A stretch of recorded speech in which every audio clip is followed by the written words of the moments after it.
Assalamualaikum warahmatullahi wabarakatuh.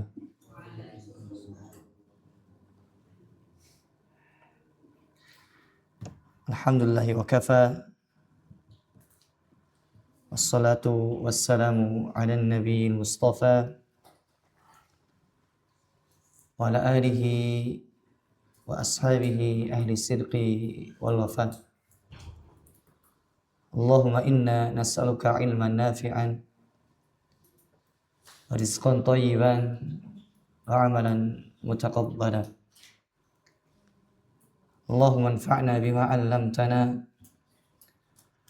wa 'allimna ma yanfa'una wa zidna ilman ya arhamar rahimin. Baik, masyaallah muslimin rahimakumullah. Alhamdulillah pada sore hari ini kita masih diberikan banyak kenikmatan oleh Allah Subhanahu wa taala. Kenikmatan yang tak terhingga. Baik nikmat yang berkaitan dengan dunia kita seperti kesehatan, waktu luang, nikmat keamanan, nikmat lingkungan yang baik. Terlebih nikmat yang berkaitan dengan agama kita. Alhamdulillah kita diberi karunia berupa agama Islam, berupa keimanan. Oleh karena wajib bagi kita bersyukur atas nikmat tersebut dengan cara meningkatkan kualitas keimanan dan ketakwaan kita kepada Allah Subhanahu wa taala. Dan antara hal yang terbesar yang bisa meningkatkan kualitas keimanan dan ketakwaan kita kepada Allah Subhanahu wa taala dengan duduknya kita di majelis ilmu. Karena di majelis ilmu ini akan dibacakan ayat-ayat Allah Subhanahu wa taala yang dengannya hati kita tergugah. Akan dibacakan hadis-hadis Nabi Muhammad SAW yang dengannya iman kita bertambah. Ketakwaan kita akan tumbuh. Karenanya wajib bagi kita untuk berusaha sungguh-sungguh ketika bermajelis ilmu. Tidak ketawa-ketawa atau tidak serius atau ngobrol dan lain sebagainya, karena yang namanya majelis ilmu dihadiri oleh para malaikat, bukan satu dua malaikat, banyak malaikat. Bahkan disebutkan dalam hadis bahwasanya malaikat yang datang khusus ke majelis ilmu itu mereka bertumpuk-tumpuk sampai ke langit dunia. Allahu Akbar, ini luar biasa keutamaan majelis ilmu.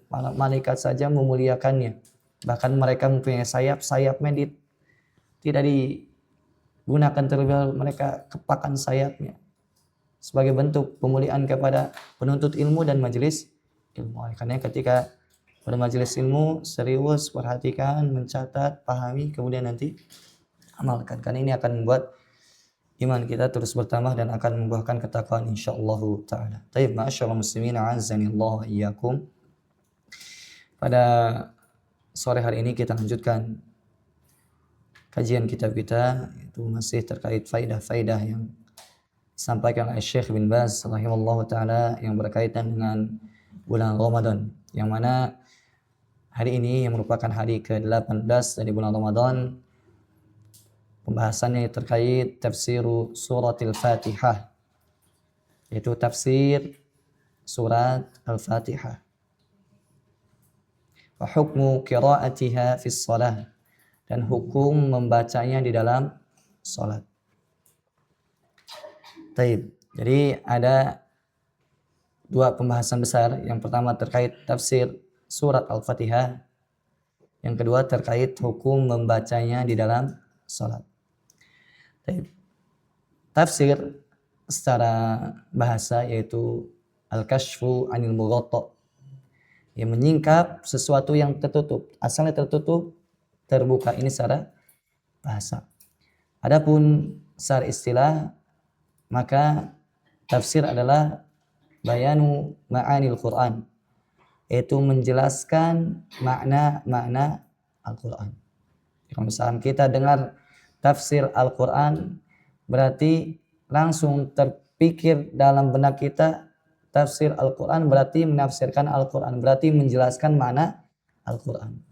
Lebih spesifik yang kita bahas pada sore ini, tafsir Al-Fatihah. Berarti apa maknanya? Yaitu menjelaskan mana surat Al-Fatihah. Baik. Kemudian hukum membaca surat Al-Fatihah di dalam salat. Secara umum para ulama telah menjelaskan bahwasanya membaca surat Al-Fatihah adalah rukun. Rukun itu apa? Sesuatu yang ketika dia ada maka dianggap yang lainnya. Dan sebaliknya ketika rukun ini tidak ada maka tidak dianggap. Berarti kalau rukun salat apa? Al-Fatihah ada dianggap salat. Kalau Al-Fatihah enggak ada dianggap tidak salat. Gampangnya seperti itu. Baik, kita baca kata Syekh bin Baz rahimahullah taala, alhamdulillahi wassalatu wassalamu ala rasulillahi wa ala alihi wa ashabihi wa man ihtada bihudah, amma ba'du. Fa inna Allah jalla wa ala syar'a li ibadihi fi kulli rak'atin minas salati an yaqra'u Fatihatal Kitab. Yang artinya sesungguhnya Allah jalla wa ala mensyariatkan bagi para hambanya di setiap rakaat salat mereka yaitu membaca Al-Fatihah. Ya, Allah Subhanahu wa taala mensyariatkan kepada kita hamba-hambanya di setiap rakaat salat kita membaca surat Al-Fatihah. Wahia ummul Quran. Yang mana Al-Fatihah ini adalah induknya Al-Quran. Al-Fatihah merupakan induknya Al-Quran. Pokoknya intinya terdapat di surat Al-Fatihah. Bahkan subhanallah, perkataan Ibnu Qayyim, beliau mengatakan bahwasanya kitab yang Allah turunkan kepada para rasulnya banyak jumlahnya. Akan tapi yang paling mulianya 4 atau 5. Yaitu apa? Al-Quran, Taurat, Injil, Zabur, kemudian Suhuf Ibrahim. Ini yang paling mulianya di antara kitab-kitab yang banyak yang Allah turunkan kepada para rasul. Karena setiap rasul membawa kitab. Nah, dari 5 kitab yang agung ini yang paling agungnya kitab apa? Al-Quran. Al-Quranul Azim. Al-Quran yang agung. Ini sudah mulai mengerucut. Asalnya banyak kitab, terpilih di 5. Dari 5 terpilih 1. Yaitu Al-Quran. Dari Al-Quran, seluruh surat yang ada yang berjumlah 114, yang paling utamanya surat Al-Fatihah, lebih mengerucut lagi. Bahkan lebih inti lagi, lebih mengerucut lagi. Yang paling inti dari surat Al-Fatihah itu sendiri, iyyaka na'budu wa iyyaka nasta'in. Hanya kepada Engkaulah kami beribadah dan hanya kepada Engkaulah kami meminta pertolongan. Ini inti dari semua kitab. Semua kitab samawi yang Allah turunkan kepada Rasulnya, intinya pada satu ayat ini. Iyyaka na'budu wa iyyaka nasta'in. Ini agung. Ayat yang mulia ini. Karena berkaitan dengan ibadah. Iyyaka na'budu berkaitan dengan ibadah. Yang dengannya kita diciptakan. Tujuan kita diciptakan untuk ibadah. Wa iyyaka nasta'in. Yang berkaitan dengan meminta pertolongan kita kepada Allah Subhanahu wa taala. Jalla fi'ulah. Karena ini luar biasa surat Al-Fatihah ini. Hendaknya kita berusaha untuk memahami surat Al-Fatihah ini dengan sebenar-benarnya. Karena surat ini kita baca minimal berapa kali dalam sehari? 17 hari minimal. Belum dalam sholat sunnah kita. Belum sekarang tarawih kita mendengar imam bacaan Al-Fatihah. Kalau kita tidak paham, rugi kita. Mungkin ketika imam membacakan surat Al-Fatihah, saking khusyuknya imam tersebut mungkin menyucurkan air mata. Kita mungkin gak paham apa maknanya, kok bisa imam sampai nangis. Nah, kita terheran-heran. Kenapa? Karena kita gak paham. Kalau kita paham apa? Kita akan mengagungkan makna-makna tersebut. Surat Al-Fatihah. Wa hiya a'zamu suratin fi kitabillah. Al-Fatihah termasuk surat yang paling agung di dalam kitabullah, di dalam Al-Quran. Kama sahha bidzalika al-khabaru 'anil nabi 'alaihi salatu wassalam. Sebagaimana telah sahih hadis yang datang dari Nabi kita Muhammad sallallahu alaihi wasallam, beliau bersabda, "Innaha a'zamu suratin fi kitabillah." Al-Fatihah itu termasuk surat yang paling agung di dalam Al-Quran. Wa innaha as-sab'u al-mathani. Dan Al-Fatihah itu as-sab'u al-mathani. Sab'u berapa? 7. Al-mathani yang diulang-ulang. 7 ayat yang diulang-ulang. Maksudnya apa? Al-Fatihah ayatnya tuh 7. Kemudian diulang-ulang dalam apa? Dalam salat-salat kita. Jadi nama lain dari surat Al-Fatihah Ummul Quran, Ummul Kitab. Kemudian As-Sab'u Al-Mathani, yaitu 7 yang diulang-ulang. 7 ayat kita ulang-ulang, tikrar. Tiap hari, tiap waktu. Subhanallah, Al-Fatihah ini anak kecil pun hafal. Nah, kita jangan cukup sampai hafal doang. Pahami. Kemudian setelah itu apa? Amalkan. Ini kunci kebahagiaan bagi kita. Kita misalkan paham Al-Fatihah dan kita amalkan, bahagia kita. Ini Al-Quran intinya di sini. Induknya di sini. Kemudian wal Qur'anul Azim. Quran yang agung. Al-Fatihah itu wahiyal hamdu. Nah, nama lain dari Al-Fatihah Al-Quran Al-Azim, kemudian Alhamdu. Kenapa Al-Fatihah disebut Alhamdu? Salah satu nama lain dari surah Al-Fatihah Alhamdu. Kenapa? Karena ayat pertamanya berbunyi Alhamdulillahirabbil alamin. Meskipun ulama khilaf berbeda pendapat, ada yang mengatakan ayat pertama itu apa? Bismillahirrahmanirrahim. Ada yang mengatakan Alhamdulillahirabbil alamin. Tapi mereka sepakat jumlah ayat Al-Fatihah itu 7, sepakat. Kalau yang mengatakan Bismillah awal ayat, berarti ghairil maghdubi alaihim waladdallin, atau sebelumnya apa? Innas siratal mustaqim siratal ladzina an'amta alaihim ghairil maghdubi alaihim waladdallin, ini ayat ke-7. Tapi kalau yang mengatakan Alhamdulillahirabbil alamin ayat pertama, berarti antara siratal ladzina an'amta alaihim ini ayat ke-6. Ayat ke-7 ghairil maghdubi alaihim waladdallin. Bisa pahami? Nanti antum lihat nanti di mushaf. Kalau di mushaf kita kan ayat pertama itu apa? Bismillahirrahmanirrahim. Nah, kalau misalkan antum nanti hitung Alhamdulillahirrahmanirrahim termasuk ayat pertama, berarti nanti yang terakhir itu dibagi 2. Nah gitu. Paham tuh? Baik. Hadhihi suratul azimatu ishtamalat ala tsana'i 'ala Allah wa tamjidihi jalla wa ala. Surat ini terkandung di dalamnya pujian kepada Allah. Bahkan pujiannya tikrar. Ada pengulangan. Pertama apa? Alhamdulillahirabbil alamin. Ar-Rahmanir-Rahim, ini memuji-muji Allah. Kemudian wa tamjidihi. Dan di dalam surat Al-Fatihah ini ada bentuk pengagungan kita kepada Allah. Maliki yaumiddin, pemilik hari pembalasan. Allah yang memiliki hari pembalasan seluruhnya. Murni.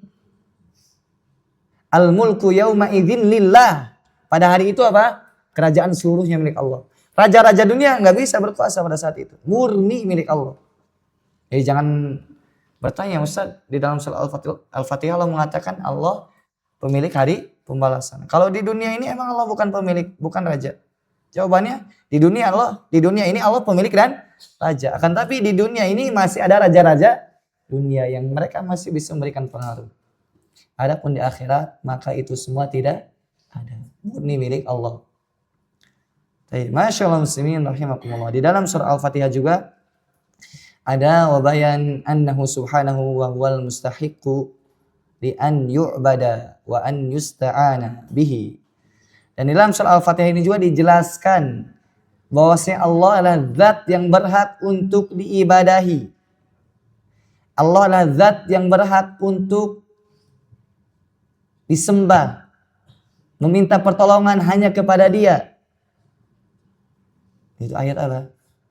Iyyaka na'budu wa iyyaka nasta'in. Washtamalat ala ta'limil ibadi wa tawjihihi al-ibad ila an yas'aluhu subhanahu al-hidayata ila siratal mustaqim. Dan surat ini juga mencakup pengajaran Allah kepada para hambanya, arahannya kepada para hamba. Apa arahannya? Supaya para hamba meminta hidayah kepada Allah. Lihat, kita itu manusia sangat condong kepada hawa nafsu. Kita manusia sangat condong kepada sesuatu yang melalaikan, sangat condong kepada sesuatu yang haram. Kalau bukan hidayah dari Allah, kita sulit meninggalkan yang haram. Terlebih syabab untuk meninggalkan yang haram, perkara yang sulit. Ya kita semua. Terkadang kita sudah tahu, tapi untuk meninggalkannya sulit. Terkadang kita tahu itu benar, tapi untuk menjalankannya sulit. Nah kuncinya apa supaya kita bisa mudah melakukan ketaatan, mudah meninggalkan kemaksiatan? Kuncinya apa? Hidayah dari Allah Subhanahu wa taala. Dan mintalah hidayah kepada Allah Subhanahu wa taala. Dan Allah telah membimbing kita semua untuk terus-menerus setiap harinya minimal 17 rakaat meminta hidayah. Oleh karena antum kalau misalkan baca Al-Fatihah, renungkan, hadirkan hati. Terlebih ketika membaca ihdinas siratal mustaqim, Allah tunjuklah kami ke jalan yang lurus ya Allah. Karena tanpa Allah nggak mungkin kita bisa meniti jalan yang lurus. Terlebih dunia yang melalaikan, godaan syahwat yang menggoda, syubhat yang menyambar-nyambar, belum lagi lingkungan mungkin, belum lagi pengaruh gadget, medsos, TikTok, Instagram, WhatsApp, YouTube, dan lain sebagainya. Sulit bagi kita untuk bisa meniti jalan yang lurus kecuali hidayah dari Allah. Karena hadirkan dalam hati kita ini siratal mustaqim. Memang benar kita butuh sama Allah, butuh hidayah dari petunjuk, taufik dari Dia Subhanahu wa taala. Taib, masyaallah muslimin rahimakumullah. Famin ni'amillahil azimah ala ibadihi hadhihi suratul azimah. Di antara karunia terbesar yang Allah berikan kepada hambanya adalah surat ini. Jadi yang namanya karunia itu bukan yang sekedar harta, bukan yang sekedar kedudukan, kemudian ketenaran, wajah yang tampan, yang cantik, disenangi setiap orang, bukan hanya sekedar ini karunia itu. Tapi karunia yang paling agung di antaranya surat Al-Fatihah. Subhanallah, ini sekarang kita lebih senangnya ketika diberi harta, diberi sesuatu dari dunia yang remeh-temeh. Tapi ketika berkaitan dengan agama, Al-Fatihah mah biasa Ustaz. Saya dari kelas TKB sudah hafal Al-Fatihah Ustaz. Ya bukan yang tapi bagaimana kita merenunginya, kemudian memahaminya, kemudian mempraktekannya, mendakwakan, ini karena yang sangat besar. Kata Allah SWT, "Qul bi fadlillahi wa bi rahmatihi fabidzalika falyafrahu huwa khairum mimma yajma'un." Kata Allah SWT, "Qul bi fadlillah." Katakan dengan keutamaan Allah, karunia Allah, wa rahmatihi, dan rahmatnya. Fabidzalika falyafrahu. Hendaknya kalian bangga, berbahagia dengan nikmat dan karunia Allah, rahmatnya. Huwa khairum mimma yajma'un. Itu lebih baik daripada dunia yang kalian kumpulkan. Apa dunia isinya? Harta, wanita, tahta, jabatan, apa lagi? Ketenaran, kebun-kebun, tanah yang luas, rumah yang megah, apa lagi dunia? Kata Allah, huwa khairum mimma yajma'un. Apa yang Allah berikan kepada kalian? Salah satu tafsirnya apa? Al-Fadl adalah Al-Quran. Al-Fadl Islam, rahmah adalah Quran. Jadi dengan Islam, dengan Al-Quran, dengan surah Al-Fatihah, kalian hendaknya berbahagia, berbangga diri. Bukan berbangga diri ujub, tapi apa? Saya bangga dengan Islam. Saya bangga diberi Al-Fatihah. Itu lebih baik daripada dunia yang kita kumpulkan semua. Dunia yang kita miliki apa? Seluruhnya akan kita tinggalkan. Ketampanan, kecantikan, lama-lama keriput. Harta yang banyak lama-lama berkurang. Kedudukan yang tinggi lama-lama akan pensiun. Apalagi dunia ini, semuanya akan kita tinggalkan. Mau tidak mau, pasti kita meninggalkan dunia atau dunia meninggalkan kita. Cuma dua saja. Kita yang meninggalkan dunia, kita yang meninggal, berarti kalau tidak, dunia yang meninggalkan kita, berarti kalau kita kaya jatuh miskin misalkan. Atau misal kita punya kedudukan tersebut hilang misalkan. Dan dunia ini seperti ini. Dan Al-Quran, karunia yang tidak ada batasnya, langgeng sampai kita meninggal dunia, bahkan sampai ketika dikubur, bahkan nanti sampai insya Allah di surga Allah Subhanahu wa taala. Anggap kebaikan. Karenanya luar biasa ini Al-Quran yang Allah berikan kepada kita. Mukjizat yang terus menerus, tidak ada sesuatu yang batil di dalam. Dan di antara yang paling Al-Quran adalah Al-Fatihah. Ini antum berusaha untuk pahami surat Al-Fatihah. Taib wa an syara'a lahum qira'ataha fi kulli raq'atin fil fardi wan nafli. Allah juga apa? Di antara karunia-Nya mensyariatkan kepada kita para hambanya membaca surat Al-Fatihah pada setiap rakaat, baik wajib maupun sunnah. Misalkan kita sholat tapi tidak baca surah Al-Fatihah nggak sah. Ada pengecualian nanti kita bahas insyaallah.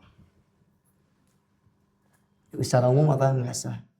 Orang sholat tanpa Al-Fatihah. Bal ja'alaha ruknas salati fi kulli rak'ah. Allah menjadikan Al-Fatihah rukun sholat di setiap rakaat. Jadi setiap rakaatnya wajib baca Al-Fatihah. Dan jangan cepat-cepat. Subhanallah, ada sebagian orang kayak tidak nyaman sholat itu. Kalau Allahu Akbar sudah ruku. Subhanallah. Ini baca Al-Fatihah gimana ini? Yang benar. Harus tartil, harus benar. Tidak sembarangan. Liqaulihi alaihi salatu wassalam, kata Nabi SAW, la salata liman lam yaqra' bi fatihatil kitab. Tidak ada salat bagi orang yang tidak membaca Al-Fatihah. Artinya salatnya enggak sah. Meskipun secara wujudnya ada salatnya, dia ada berdirinya, ada rukunya, ada sujudnya, ada, tapi tidak dianggap. Wujuduha ka'adamiha. Adanya seperti enggak ada. Nah, antum di majelis ilmu jangan kayak gitu.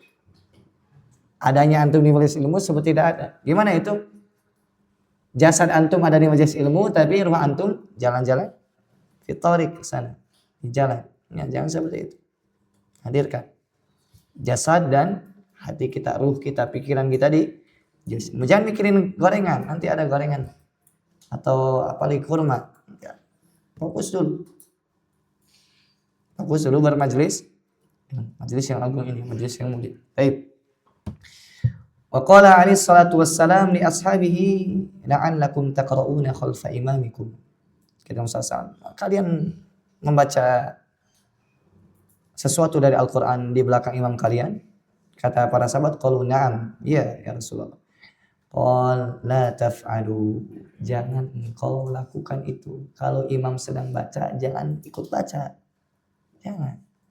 Illa bi fatihatil kitab, kecuali kalian baca Al-Fatihah.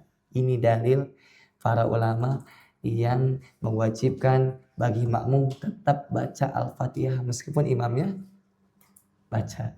Ini dalil. Meskipun ada khilaf karena para ulama yang dirajihkan oleh para ulama pendapat Al-Imam Ahmad rahimahullah, yaitu apa? Ketika kita jadi makmum dan sholat siriyah, sholat zuhur, asar, maka makmum wajib baca Al-Fatihah. Akan tetapi kalau sholat jahriyah seperti subuh, maghrib, isya, imam baca Al-Fatihah, nah makmum tidak wajib. Ini sebagian pendapat, di antara pendapat Imam Ahmad. Akan tetapi yang dipilih oleh Syekh bin Baz ini apa? Wajib, meskipun imam membaca dengan bacaan yang jahr, sholat jahriyah.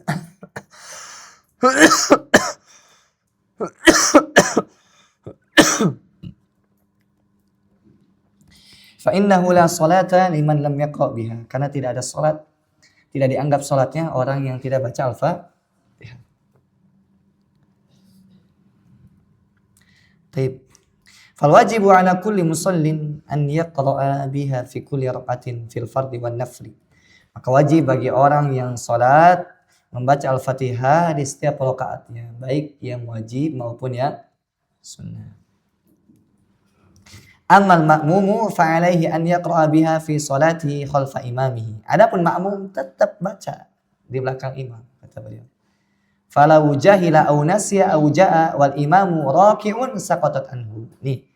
Kapan Al-Fatihah itu gugur dari makmum, nih garis bawahi, gugur dari makmum. Kapan Al-Fatihah itu gugur dari makmum? Yang pertama, ketika makmum tersebut datang menuju sholat dan imam sedang ruku. Nah, itu jangan baca Al-Fatihah. Kata Ustaz Irfan kajian tadi sore, ana mau praktekin ilmunya. Imam sedang ruku, ana mau terus baca Al-Fatihah. Sampai sujud pun ana mau baca Al-Fatihah. Enggak salah. Yang benar gimana? Ketika imam ruku, langsung ruku. Al-Fatihahnya gugur. Dan antum dapat 1 rakaat. Dihitung 1 rakaat. Inilah kenapa sebagian orang ketika sholat jamaah berleha-leha, ketika ruku lari langsung. Nah, ini salah. Subhanallah. Sebelumnya ngobrol dulu. Sebelumnya apa dulu? Sebelumnya nongki dulu. Ketika imam ruku langsung lari. Subhanallah. Ini khusyuk nggak kira-kira dalam sholatnya? Ya khusyuk. Dia hayo, capek. Jangan khusyuk. Mengatur nafas pun. Dan ini tidak benar.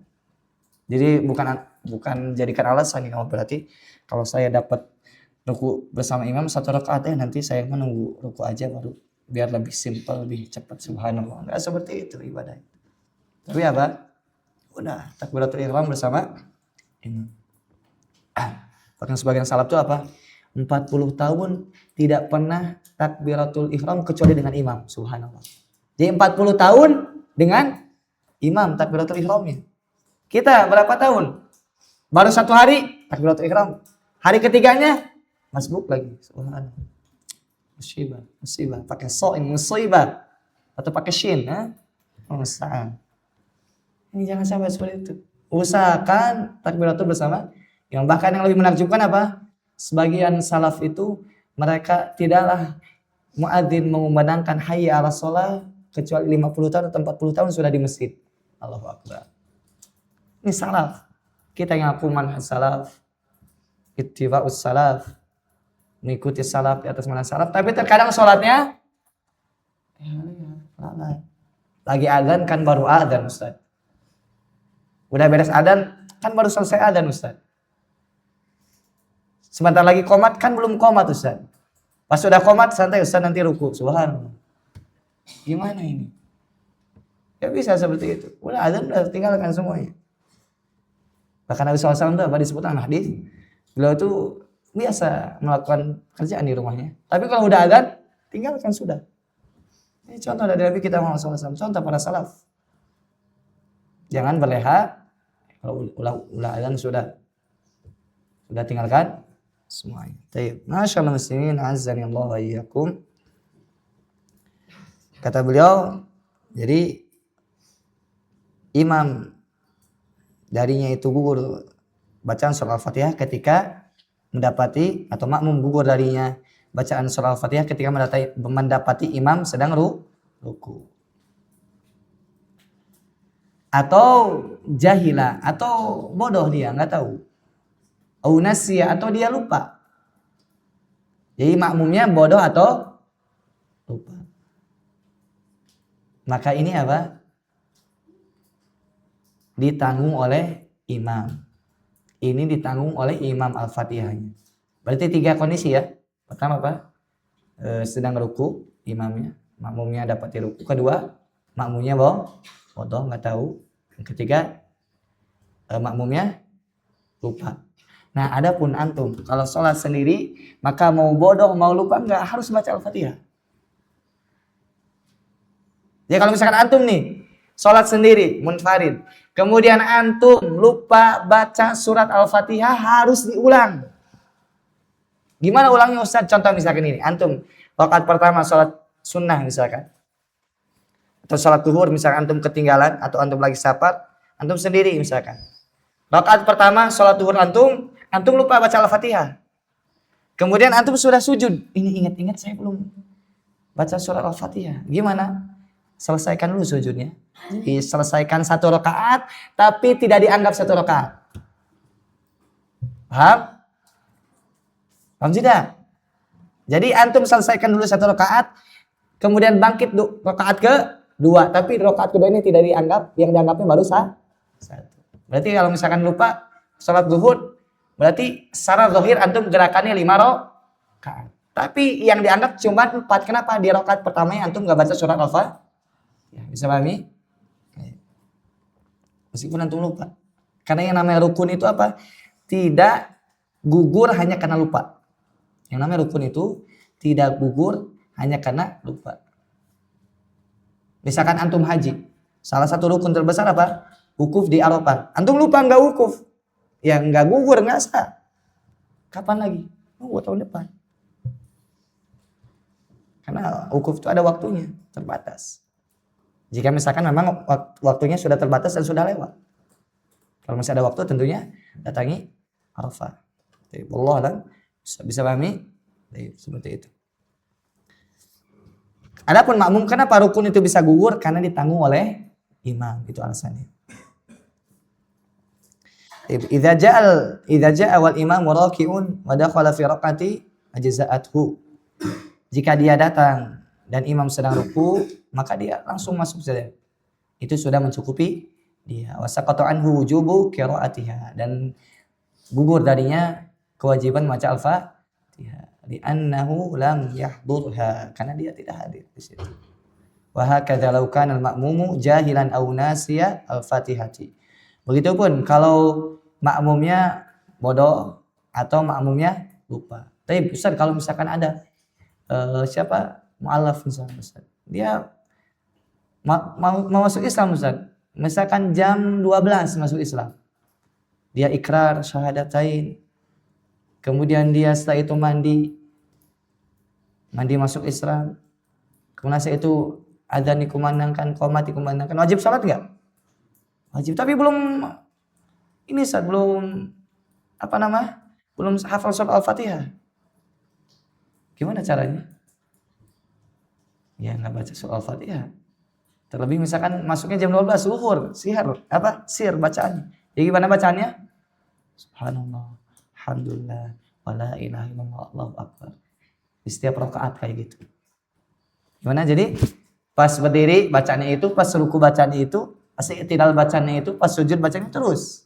Mudah nggak ngapal subhanallah, alhamdulillah, la ilallah, Allahu akbar, wala haula wala quwwata illa billah? Mudah nggak? Mudah yang baru masuk Islam, insyaallah. Seperti itu. Allah alam. Terlebih lagi misalkan masuk Islamnya jam 2:30, mepet mau waktu asar, misalkan ngapalin ini susah. Ya udah, fattaqullaha mas tata'tum, bertakwa kepada Allah semampunya. Seperti itu. Islamnya subhanallah mudah sekali. Agama yang memudahkan, nggak bisa ini ada ini, nggak bisa ini ada itu. Ya antum jangan bilang agama Islam ini sulit, sudah kita bahas, mudah agama Islam, membawa kebahagiaan bagi kita, membawa kebahagiaan bagi kita. Kita sakit nggak bisa sholat berdiri, gimana? Duduk. Sholli qa'iman, fa in lam tastati' fa qa'idan. Sholat berdiri, kalau nggak mampu duduk. Nggak mampu duduk gimana? Gugur? Fa in lam tastati' fa ala janbi. Jika nggak mampu berbaring. Subhanallah Islam. Berbaring misalkan nggak bisa gerakannya, ulama menjelaskan nggak gugur dengan isyarat, dengan kedipan mata. Jadi sholat itu nggak gugur. Separah apapun sakit seseorang, selama akalnya masih sehat, maka tetap wajib sholat meskipun dengan isyarat. Subhanallah, ini Islam agama yang mudah.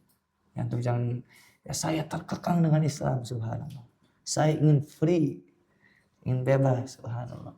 Bebas nanti di surga. Di surga itu setiap apa yang kita inginkan adapun di dunia ini apa? Ad-dunya sijnul mu'min, kata Nabi Muhammad SAW.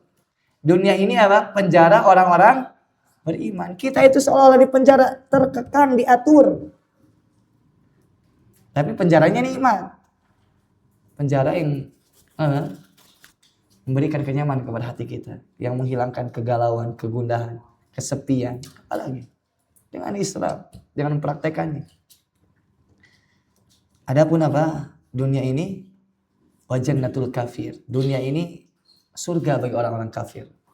Ada yang tahu kenapa surga bagi orang-orang kafir? Dunia ini semuanya boleh. Mau itu boleh. Mau ini boleh. Mau pacaran boleh. Mau merokok boleh. Mau apa lagi? Mau judi boleh. Mau khamar Boleh. Nongki-nongki sama lawan jenis? Boleh. Kongko-kongko enggak pakai jilbab syar'i? Boleh. Perempuan pakai celana jeans? Boleh. Semuanya boleh. Nauzubillah min dzalik. Tapi akhir-akhirnya azab Allah pedih. Siksa Allah menyakitkan. Jangan main-main. Kita aja dibakar, nauzubillah. Coba antum bakar kulitnya udah melepuh ini. Gak kuat ini. Apalagi dengan api neraka. Sebagian salaf itu apa?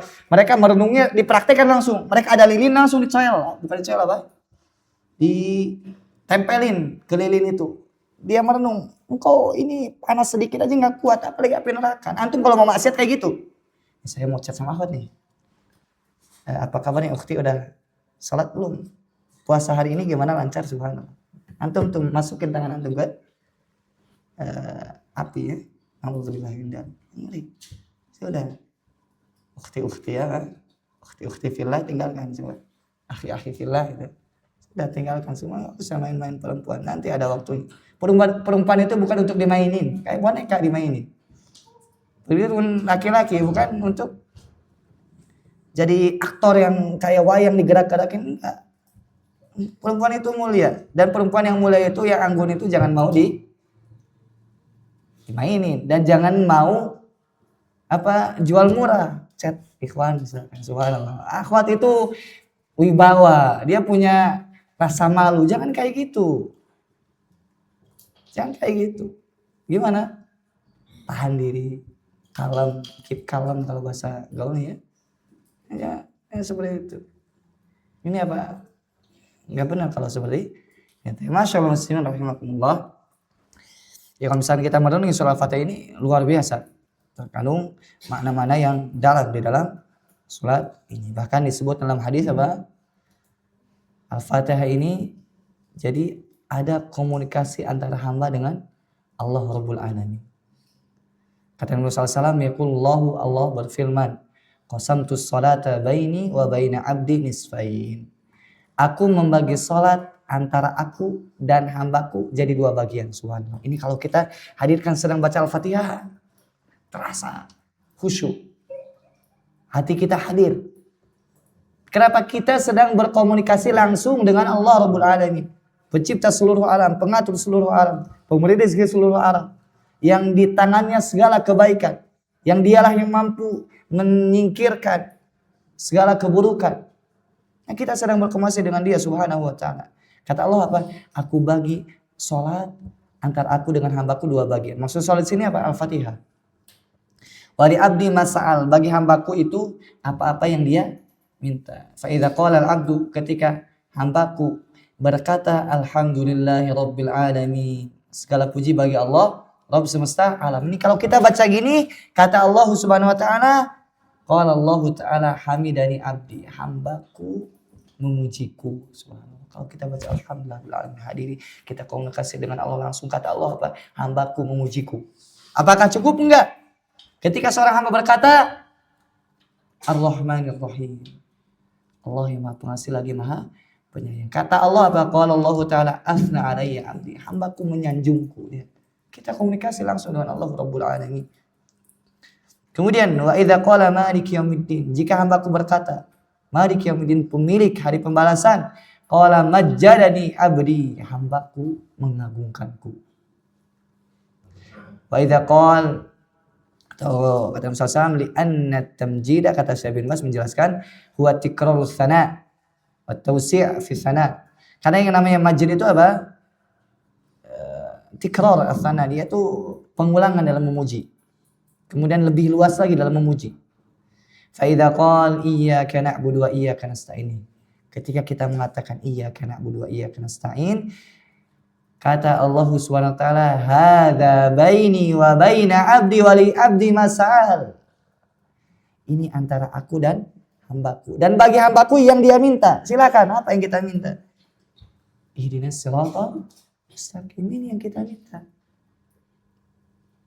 Dan ketika kita hadirkan hati ini, kata Allah apa? Wali abdi mas'al. Bagi hambaku apa yang dia minta. Kita minta ihdinas siratal mustaqim. Jika benar kita butuh, jika kita benar hadir ketika membaca doa tersebut, Allah berikan. Allah berikan hal.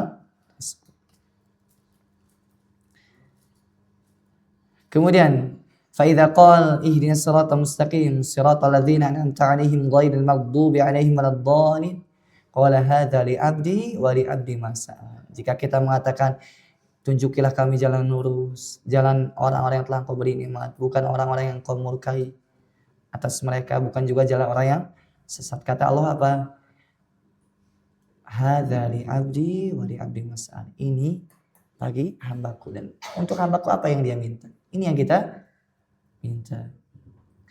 Taib. Faqauluhu iyyaka na'bud haqqun lillah wa haqqullah. Jika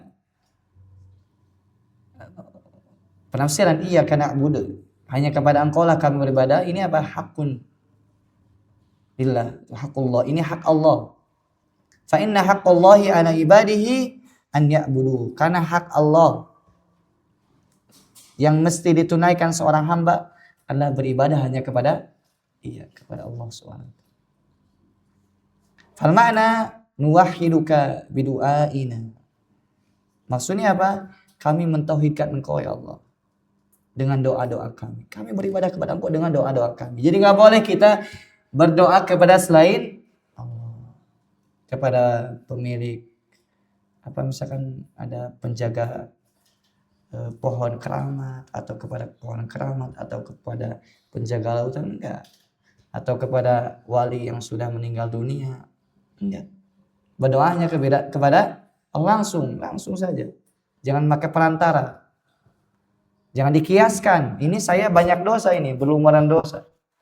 Kalau saya minta langsung ke Allah nanti enggak didengar. Berarti saya harus cari orang soleh nih. Saya cari orang soleh kemudian meminta doa orang soleh, apalagi yang sudah meninggal dunia misalnya. Kalau yang masih hidup ada pembahasan, dibolehkan kepada ulama. Adapun yang sudah meninggal dunia jadikan perantara misalnya, enggak, jangan. Langsung minta sama Allah. Kata Allah apa? Ud'uni astajib lakum. Qala rabbukum ud'uni astajib lakum. Dan Rabbmu berfirman apa? Berdoalah kepadaku, pasti aku akan ijabah, pasti. Berdoa kepada siapa? Kepada Allah, kata Allah, kepadaku, bukan kepada yang lainnya. Tapi begitu pun apa, kita beribadah kepada Allah, mentauhidkan Allah dalam merasa takut kita. Kita harus takut sama Allah. Jangan berani bermaksiat kepada Dia. Tapi kalau misalnya ada terbesit ingin maksiat, coba kita misalkan ada duri atau ada jarum, sedikit aja. Jangan banyak-banyak. Sekedar nempel, sakit nggak? Sakit. Kita saja misalkan sakit gigi semalam enggak tidur, apalagi dibakar, naudzubillah min dzalik. Duri yang menusuk kecil sekali, yang masuk ke bagian tubuh kita nggak bisa tidur, apalagi naudzubillah disiksa. Dan adab neraka itu apa?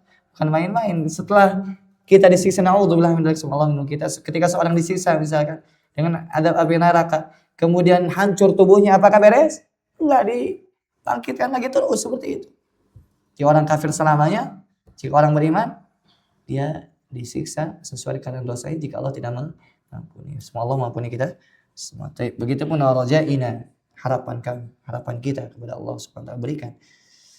Wasaumina, wasalatina, wadhabhina, wanadhrina. Puasa kita, salat kita, sembelihan kita, nadar kita hanya untuk Allah.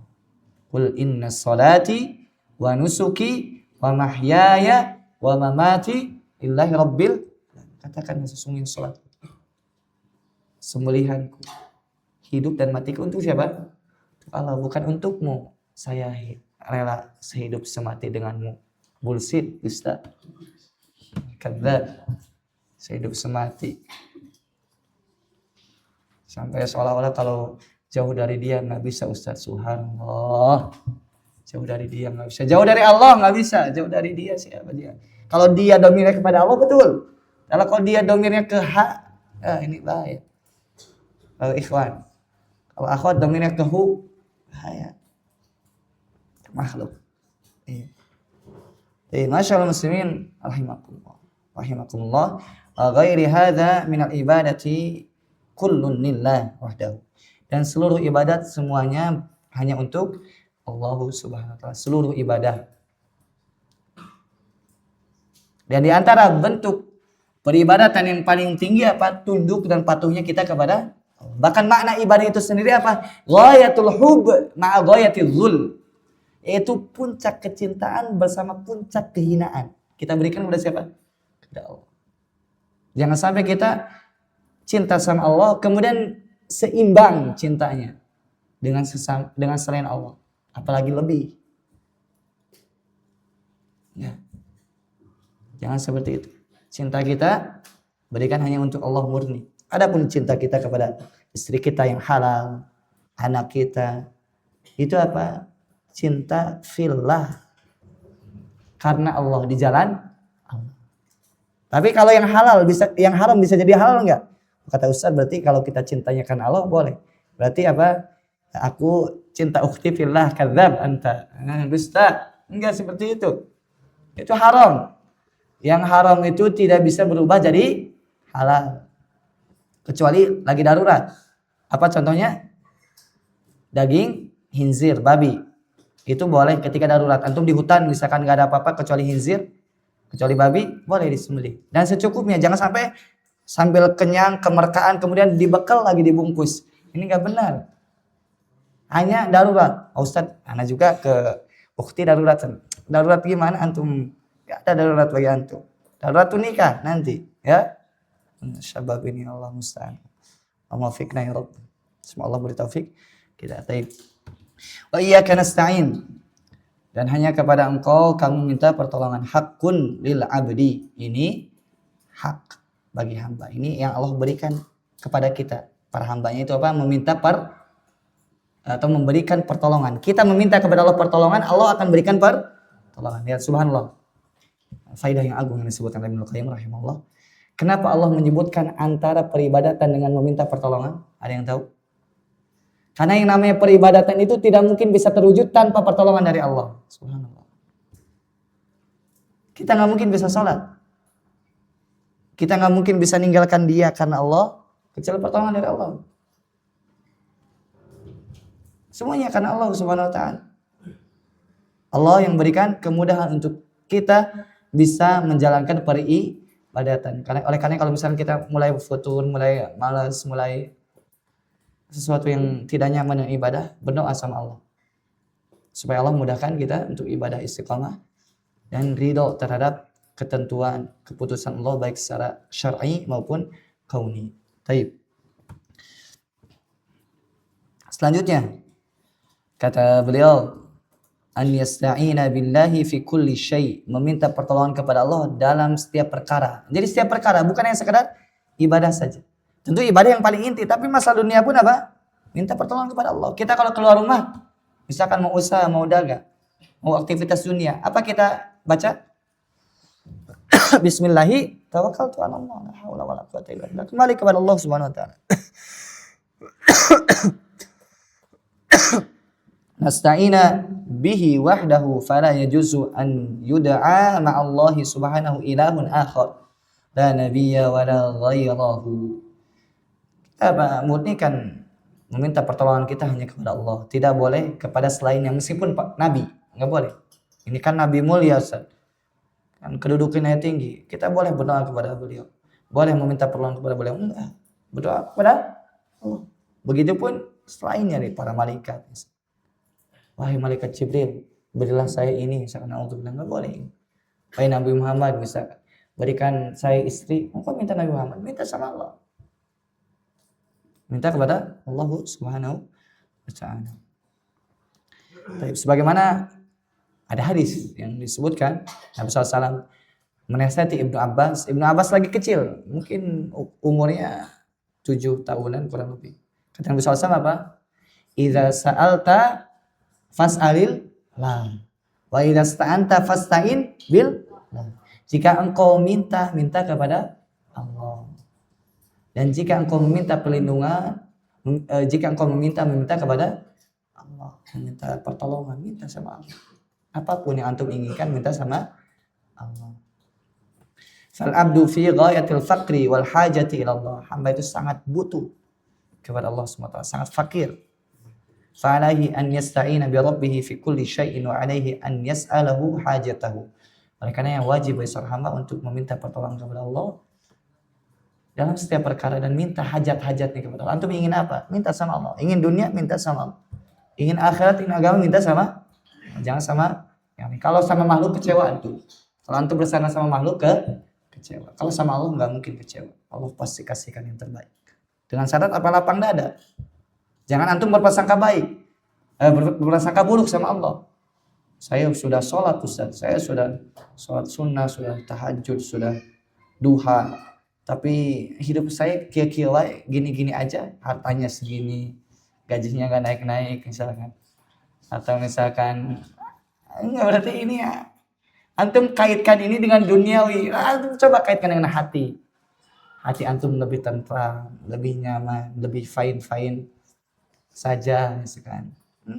Jangan kaitkan dengan duniawi, karena yang namanya rezeki itu bukan berkaitan dengan duniawi saja. Akhirat, dunia itu lebih besar daripada dunia yang remeh-temeh.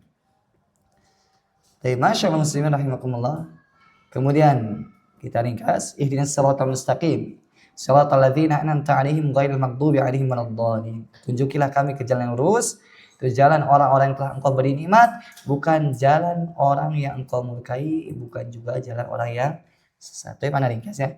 Jadi jalan yang lurus itu ditafsirkan oleh para ulama. Pertama, al-Islam, Islam.